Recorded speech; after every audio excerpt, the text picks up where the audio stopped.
Eh bien, effectivement, l'alcool peut faciliter l'endormissement, mais il va créer des réveils en deuxième partie de nuit avec des difficultés pour s'endormir à nouveau. Donc l'alcool est un faux ami du sommeil. On consomme, on a l'impression qu'on s'endort plus vite, mais les sommeils, les insomnies apparaissent en deuxième partie de nuit. Ensuite, on a l'impression de s'endormir, mais le sommeil est de moins bonne qualité. Le sommeil est moins réparateur. L'alcool reste une molécule chimique qui a un impact sur notre cerveau. Vous me direz, bah oui, mais je bois qu'un verre ou deux le soir, c'est pas une quantité excessive.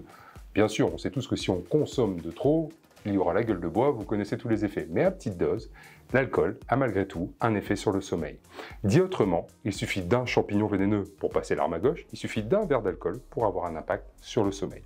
Le sommeil va donc être plus léger, plus fragmenté, et l'alcool, on le sait tous, va donner envie d'uriner. Comme on le dit parfois, on boit une bière, on en urine deux, l'alcool est diurétique. Et donc cet effet diurétique va se faire tout au long de la nuit et va donc favoriser les levées pour aller aux toilettes au cours de la nuit. L'alcool va aussi avoir un impact sur le ronflement en l'augmentant, et l'alcool va aggraver les apnées du sommeil pour ceux qui en souffrent. Dans ce contexte, vous l'aurez compris, l'alcool n'est pas un allié du sommeil. Comment savoir si votre consommation, même minime, a un impact sur votre sommeil? Eh bien, je vous invite à ne pas en consommer du tout, du lundi au jeudi par exemple. Si vous en consommez le week-end, reprenez votre consommation comme d'habitude le week-end et faites cela une paire de semaines d'affilée.